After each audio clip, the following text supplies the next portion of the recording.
25ஆம் தேதி இரவு நேரத்தில் நமக்கு இது கரை கடக்க துவங்கும் என்று எதிர்பார்க்கப்படுகிறது. இது எங்கே கரையை கடக்குதுன்னு பார்ப்போம். அந்த கரையை கடக்கிற பகுதியில் கண்டிப்பாக 100லேருந்து 120 கிலோமீட்டர் வேகத்தில் கண்டிப்பாக வீசப்படும்.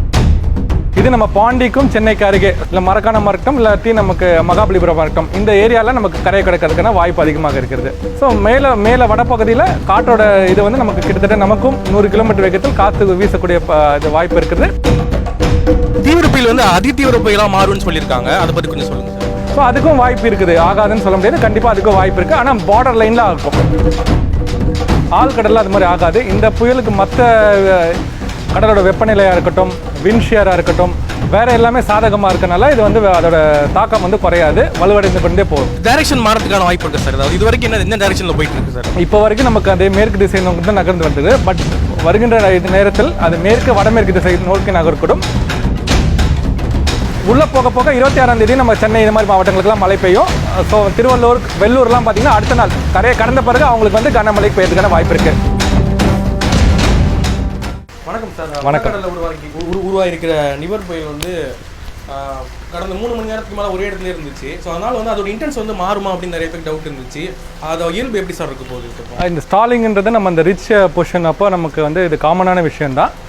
இதனால் இன்டென்சிட்டி பொதுவாக அது கடற்கரை கிட்ட வரும்போது அது மாதிரி ஸ்டால் ஆச்சுன்னா நமக்கு வீக் ஆகுமே தவிர ஆழ்கடலில் அது மாதிரி ஆகாது. இந்த புயலுக்கு மற்ற கடலோட வெப்பநிலையாக இருக்கட்டும், விண்ஷியராக இருக்கட்டும், வேற எல்லாமே சாதகமாக இருக்கனால இது வந்து அதோட தாக்கம் வந்து குறையாது, வலுவடைந்து கொண்டே போகும். ஒரே இடத்துல மையம் கொண்டு இருக்கும்போது அது வந்து ஸ்பீடு வந்து அதிகமாகலாம் அப்படின்னு சொல்கிறாங்க. அப்படி கிடையாது, அந்த மாதிரி கிடையாது. நார்மலாக ஸ்டாலிங் அப்போ கம்மியாக தான் ஆகும். பட் இந்த வாட்டி வந்து நம்ம புயலுக்கு வந்து எந்த ஒரு நெகட்டிவ்ஸும் இல்லாதனால நமக்கு எல்லா வெப்பநிலை கரெக்டாக இருக்குது, ட்ரையாக எதுவும் உள்ளார வரல, வறண்ட காற்று உள்ளே வரல, எம்ஜேவும் நமக்கு சப்போர்ட்டாக இருக்குது. அதே நேரத்தில் நமக்கு விண்ஷியர் ரொம்ப கம்மியாக இருக்குது. அதனால் என்ன ஆகுனா இது வலுவடைந்து போகும். நார்மலாக ஸ்டாலிங் ஒரே இடத்துல ஸ்டால் ஆகும்போது அது வலு இழக்கும். அதோட டைரக்ஷன் மாறதுக்கான வாய்ப்பு இருக்குது சார். அதாவது இது வரைக்கும் என்ன டைரக்ஷனில் போயிட்டு இருக்கு சார்? இப்போ வரைக்கும் நமக்கு அதே மேற்கு திசை நோக்கி தான் நகர்ந்து வந்தது. பட் வருகின்ற நேரத்தில் அது மேற்கு வடமேற்கு திசை நோக்கி நகர்க்கூடும். இது நம்ம பாண்டிக்கும் சென்னைக்கு அருகே. ஸோ கிட்டத்தட்ட நமக்கு அது பார்க்கும்போது பாண்டிக்கு அருகே, பாண்டியிலேருந்து நம்ம மரக்காணம், அந்த மகாபலிபுரம், அதுக்கு அந்த பாண்டியாக இருக்கட்டும் இல்லை மரக்காணமாக இருக்கட்டும் இல்லாட்டி நமக்கு மகாபலிபுரமாக இருக்கட்டும் இந்த ஏரியாவில் நமக்கு கரையை கடக்கிறதுக்கான வாய்ப்பு அதிகமாக இருக்கிறது. சார், கரையை கடக்கும்போது சென்னைக்கு எந்த மாதிரியான மழைப்பொழிவு இருக்கும்? சென்னையில் எந்த மாதிரியான பாதிப்புகள் ஏற்பட வாய்ப்பு இருக்காது? நமக்கும் வந்து கரையை கடக்க இப்போ நமக்கு மரக்காணம் பக்கத்துலையோ இல்லாட்டி நம்ம மகாபலிபுரம் பக்கத்துலையோ இல்லை பாண்டிச்சேரி பக்கத்தில் கரையை கடந்தாலும் அது மேற்கு வடமேற்கு திசையில் நோக்கி நகரனால நமக்கும் காற்றோட இது, ஏன்னா வடப்பகுதியில் தான் எப்பவுமே காற்றோட இது இருக்கும். ஸோ மேலே வடப்பகுதியில் காற்றோட இது வந்து நமக்கு கிட்டத்தட்ட நமக்கும் 100 கிலோமீட்டர் வேகத்தில் காற்று வீசக்கூடிய இது வாய்ப்பு இருக்குது.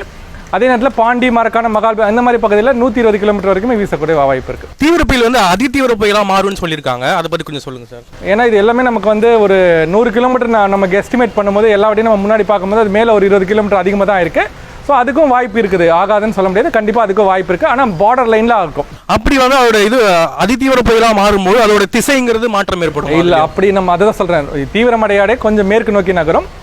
நமக்கு வந்து இது அதிதீவிர புயல்னா நமக்கு 117 கிலோமீட்டர் வரைக்கும் நமக்கு தீவிர புயல். 117 கிலோமீட்டருக்கு மேலே தாண்டிடுச்சுன்னா 117 119 120 கிலோமீட்டருக்கு மேலே தாண்டிடுச்சுனாலே அது அதிதீவிர புயல். அது பெரிய விஷயம் கிடையாது. கிலோமீட்டர் பார்க்கும்போது ஒரு 10 கிலோமீட்டர் முன்ன பின்ன இருந்தால் அது நம்ம அதான் சொல்லலாம், பார்டர் லைனில் அது அதிதீவிர புயலாக இருக்கும். இந்த புயலை பற்றின விஷயங்கள் வந்து கணிக்கிறது கொஞ்சம் கஷ்டமாக இருக்கும். ஏன்னா மற்ற புயல்கள் காட்டி கொஞ்சம் வித்தியாசமான புயல் மாதிரி இருக்குது. ஆமாம், ஏன்னா இது வந்து நமக்கு அந்த மாடல் கன்செஷன் சொல்லுவாங்க, அது ரொம்ப கிடைக்கல. பட் இப்போ வந்து கிடைச்சிருக்கு. ஸோ எல்லாருமே ஒன்றுபட்டு இப்போ வந்து அது அந்த மரக்காணம், பாண்டிச்சேரிக்கு அருகே கரையை கடக்கும் என்று எதிர்பார்க்கப்படுகிறது. ஸோ இருந்தாலும் அது ரொம்ப தூரம் கிடையாது. ஸோ அதோட மையப்பகுதியே ஒரு பெரிய மையப்பகுதியாக தெரியுது. 25ஆம் தேதி இரவு நேரத்தில் நமக்கு இது கரை கடக்க துவங்கும் என்று எதிர்பார்க்கப்படுகிறது. சார், பொதுவாக வந்து ஒரு புயல் வந்து 4 முதல் 11 நாட்கள் வந்து 7 நாட்கள் வரைக்கும் இருந்திருக்கு முன்னாடி வரைக்கும் நம்ம பார்த்த வரைக்கும். ஆனால் இந்த புயல் வந்து அதாவது போன வாட்டி வந்து ஃபானி புயல் பார்த்தீங்கன்னா 11 நாள் தாண்டி தான் வந்து அது வலு எழுந்தது.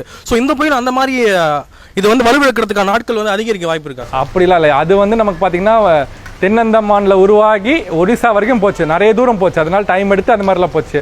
இது வந்து நம்ம வங்கக்கடலில், தென்மேற்கு வங்கக்கடல், அதாவது சவுத் வெஸ்ட் பே இலங்கைக்கு அருகே நம்ம உருவாகி அப்படியே மேற்கு வடமேற்கு திசையில் நகர்ந்து வருகிறது.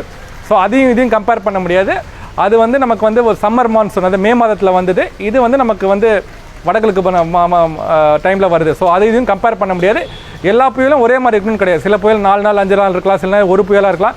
இதுவே பார்த்தீங்கன்னாலே நீங்கள் கிட்டத்தட்ட ஒரு 1.5 நாள் தான் இது புயலாகவே இருக்குது, அதுக்குள்ளே கரையை கடந்துருது. இந்த புயலோட பாதிப்பு எப்படி இருக்கும் அப்படிங்கிறதுக்காக கேட்குறேன். இந்த புயலை வேற எந்த புயலோட கம்பேர் பண்ணுங்க, இதுக்கு முன்னாடி தானே வருதா, எந்த புயலோட கம்பேர் பண்ணலாம் சார்? தானே வந்து கொஞ்சம் அதிக வேகமாக இருந்தது, 140லேருந்து 150 கிலோமீட்டர் வேகத்தில் காற்று வீசிச்சு. கஜா வந்து 130லேருந்து 140 வரைக்கும் வேகத்தில் கிலோமீட்டர் வேகத்தில் காற்று வீசிச்சு. வர்தா புயல் வந்து 120லேருந்து 130 கிட்ட நம்ம காற்று வீசிச்சு. இது வந்து நம்ம பார்க்கலாம் எந்த அளவுக்கு இப்போ 100 கிலோமீட்டர் வரைக்கும் நம்ம எதிர்பார்த்துக்கிறோம். இது எங்கே கரையை கடக்குதுன்னு பார்ப்போம். அந்த கரையை கடக்கிற பகுதியில் கண்டிப்பாக 100லேருந்து 120 கிலோமீட்டர் வேகத்தில் கண்டிப்பாக வீசப்படும். மாடல்ஸ் பற்றி பேசும்போது சொன்னீங்க நீங்கள் மாடல்ஸ் நிறைய கிடைக்கல, கிளைமேட் மாடல்ஸ் அப்படின்னு. தமிழ்நாடு கிளைமேட் மாடல்ஸ் கம்மியாக தான் இருக்குது, நம்ம யூரோப்பியன் மாடல்ஸ் வச்சு தான் நம்ம மேட்ச் பண்ணிக்கிட்டு இருக்கோம் அப்படின்னு சொல்கிறாங்க. அதை பற்றி அப்படிலாம் இல்லைங்க. மாடல்ஸ் இருந்தது குளோபல் மாடல் தான். அது தமிழ்நாடு அப்படின்லாம் நம்ம ரீஜனல் மாடலாக வச்சுக்கலாம்.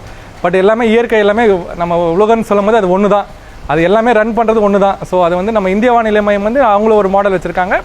அதே மாதிரி என்சிஎம்எஃப் இந்தியாவில் 2 மாடல் இருக்குது. என்சிஎம்எஃப் இருக்குது, ஐஐடியில் ஒரு 3 மாடல்ஸ் இருக்குது. இதை தவிர உலகில் நம்ம ஜிஎஃப்எஸ் இருக்குது, யூரோப்பியன் மாடல் இருக்குது, கனடாவில் ஜெம் இருக்குது, பிரிட்டனில் யூகேமெட் இருக்குது, நிறைய மாடல் இருக்குது. இதெல்லாம் நம்ம ஒரு கைடன்ஸ்க்கு கன்சென்சஸ்க்கு நம்ம எடுத்துக்கணும். நம்ம ஸோ உலகத்தில் எல்லாமே இன்டர்லிங்க் தான். நான் என் ஊருக்கு மட்டும் ரன் பண்ணிப்பேன் அப்படி கிடையாது. எல்லா இதுலேருந்து டேட்டா வந்தால் தான் புயலானது இங்கேருந்து அப்படியே நம்ம சென்னைக்கு மட்டும் கிடையாது, அது எங்கேருந்தோ நான் ஃபார்ம் ஆகி அங்கேருந்து உருவாகி வருது.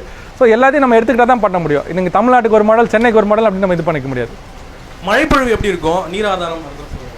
கனமழை வந்து நம்ம கடலூர் மாவட்டம், விழுப்புரம் மாவட்டம், கள்ளக்குறிச்சி மாவட்டம், பாண்டி, நம்ம செங்கல்பட்டு, திருவண்ணாமலை, இந்த மாதிரி வட மாவட்டங்களில் அந்த கரையை கடக்கிற பகுதியிலேருந்து இருக்கிற எல்லா மேற்குலேருந்து வடமேற்கு திசையில் இருக்க எல்லா மாவட்டங்களும் கனமழையிலேருந்து மிக கனமழை பெய்யக்கூடும். இதுக்கு முன்னாடி வந்து நம்ம மதுரை திண்டுக்கல்ல கூட வந்து புயல் வந்து தாக்கம் ஏற்பட்டதை பார்த்துருக்கோம், திசை மாறி போனது, இந்த மாதிரி வாய்ப்புகள் உள் அது வந்து எப்படின்னா நம்ம கஜா புயலானது மேற்கு நோட்டுக்கு நடங்கி. ஸோ அது மேலே மேற்கு தென்மேற்கு திசையில் நகர்ந்து அப்புறம் மேற்கு, ஸோ நம்ம வேதாரண்யம் பக்கத்தில் கரையை கடந்து அப்படியே நேராக மேற்கு திசையில் கரையை கடந்தனால நமக்கு வந்து அந்த மாதிரி உள்ள நேராக திண்டுக்கல், புதுக்கோட்டை, அப்படியே கொச்சின் வழியாக வெளியில் போச்சு. இது அப்படி கிடையாது, இது மேற்கு வடமேற்கு திசையில் நோக்கி நகருது.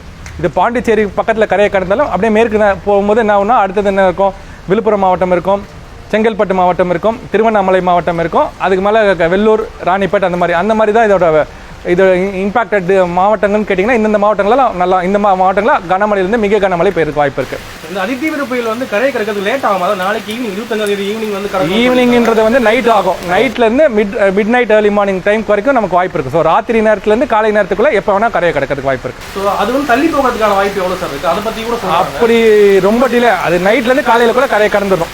ஸோ அது 10 மணிக்காக இருக்கலாம், 10 மணிலேருந்து காலையில் மிட் நைட், அது ஒரு 4 மணி நேரம் ப்ராசஸ். அது கரெக்டாக இப்படின்னு இது பண்ண முடியாது. அந்த டைமில் கரை கடக்கிறது வாய்ப்பு இருக்குது. மழை பொழிவு கரை கடந்ததுக்கு அப்புறமா எவ்வளோ நாள் இருக்குது சார், அதை பற்றி சொல்லுங்கள். உள்ளே போக போக 26ஆம் தேதி நம்ம சென்னை இந்த மாதிரி மாவட்டங்களுக்குலாம் மழை பெய்யும். ஸோ திருவள்ளூர், வெள்ளூர்லாம் பார்த்தீங்கன்னா அடுத்த நாள் கரையை கடந்த பிறகு அவங்களுக்கு வந்து கனமழைக்கு பெய்யறதுக்கான வாய்ப்பு இருக்குது. ராணிப்பேட், வெள்ளூர், இந்த மாதிரி திருவண்ணாமலை இவங்களுக்குலாம் கடந்த பிறகு அவங்களுக்கு, ஏன்னா 26ஆம் தேதி தான் கரையை கடக்கிறது. ஸோ முதல் தாக்கம் கடலோர மாவட்டங்களுக்கு இருக்கும். உள்ளே போக போக அந்த உள் மாவட்டங்களான திருவண்ணாமலை, வெள்ளூர், ராணிப்பேட்டுக்கெல்லாம், செங்கல்பட்டு இவங்களுக்கெல்லாம் மழைக்கு தாக்கம் இருக்கும். தேங்க்யூ. நன்றி.